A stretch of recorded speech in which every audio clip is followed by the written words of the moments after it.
Hi, it's me again, Rains TV, and welcome back to my channel. Kung bago ka pa lang sa aking channel, huwag kalimutang mag-subscribe at pindutin ang notification bell para lagi kang updated sa aking mga bagong upload. Meron rin po tayong mga tanong na nakalap mula sa ating official Facebook account. Ang unang katanungan po dyan, Yusek, mula sa beneficiary na taga Parañaque. Ang Cebuana Parañaque branch daw po o isang payout center ay kumukolekta ng 250 pesos para sa insurance. Ano pong kasagutan natin dito, Yusek?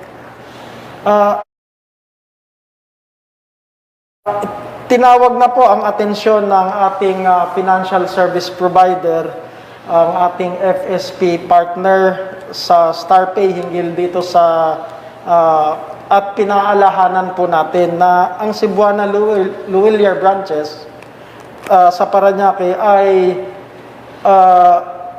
huwag na dapat kolektahin ang nasabing halaga. Hindi po sila dapat mangolekta ng ganong halaga.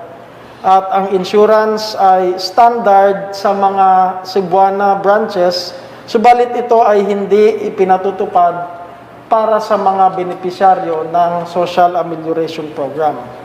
Kung may katanungan pa po kayo hinggil dito, ay maaaring makipag-ugnayan sa StarPay hotline. At ito po ang kanilang numero, 8333-7827. At ang mobile number ay 0950-986-7827, 0921-777-7722, at 0939-600-0020. Maaari rin pong makipag-ugnayan sa official Facebook account ng StarPay sa @StarPayPH at sa email sa help@starpay.com.ph. Muli maraming salamat po, Yusek Len, sa inyo pong kasagutan hinggil sa katanungan po na iyan, kung saan sila po ay nag-verify lamang po kung meron bang karagdagan na cost yung pong kanilang pag-cash out ng ayuda. At gaya nga po ng nabanggit nyo, itong insurance cost na ito ay hindi po dapat singilin sa ating mga SAP beneficiaries. Susunod po na katanungan, Yusek, mula naman po kay Trigela ng Bulacan. Itatanong lang daw po niya, Yusek, kung talaga po bang 6,500 ang kanyang ayuda. May nakapagsabi daw po kasi sa kanya na dapat 13,000 po dahil hindi sila nakakuha nung first tranche. Kaya doble daw po ang dapat niyang makuha. May pag-asa daw po ba na madagdagan ang 6,500 na nauna na po niyang natanggap bilang siya nga po ay kabilang sa waitlisted, Yusek? Kung siya po ay waitlisted nga, ay tama po ang nasabi. Ang mga waitlisted na benepisyaryo mula sa lugar na natukoy sa Joint Memorandum Circular Number 2, 0/2020 at Executive Order Number 112, 0/2020, at ganun din ang Memorandum from the Executive Secretary dated May 2, 2020, ay makatatanggap nga ng katumbas na ayuda sa halagang dalawang tranche o yung first and second tranche ng ating Social Amelioration Program. Noong nagsimula tayo sa initial na pagproseso ng mga payroll para sa SAP sa unang batch, ang mga waitlisted po na benepisaryo noong Hulyo, isang tranche lang muna ang ating naproseso.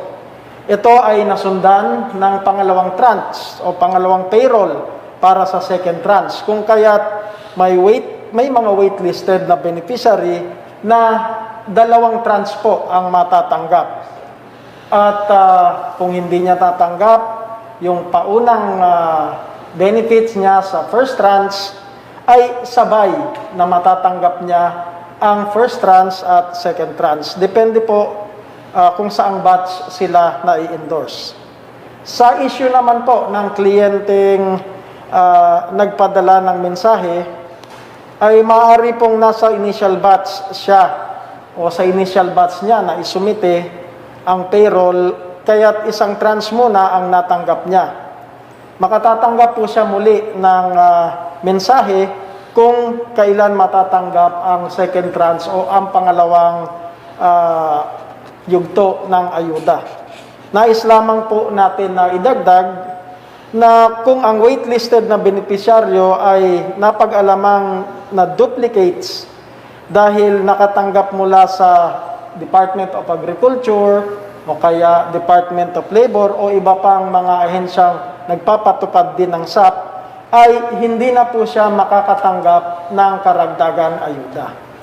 Salamat po, Yusek, sa inyo pong paliwanag. Mahalaga po, no, yung nabanggit ni Yusek na kung siya naman po ay kabilang nakatira sa lugar na kabilang sa mga ECQ areas, dalawang buwan ang equivalent to 2 months ang tatanggapin nila. Hintayin na lamang po yung pong karagdagan. Provided again, gaya nga po ng nabanggit ni Yusek, na siya po ay hindi duplicate. Maraming salamat po muli, Yusek. Susunod po na katanungan. Wala naman po sa isang beneficiary sa Region 4A. Sana daw po, Yusek, ay maimbestigahan ang kaso sa kanilang lugar dahil 3,000 pesos lamang po ang nakuha niyang ayuda imbes na 6,500 pesos. Hinati daw po kasi ng barangay ang ayuda para daw po mas maraming mabigyan sa kanilang lugar.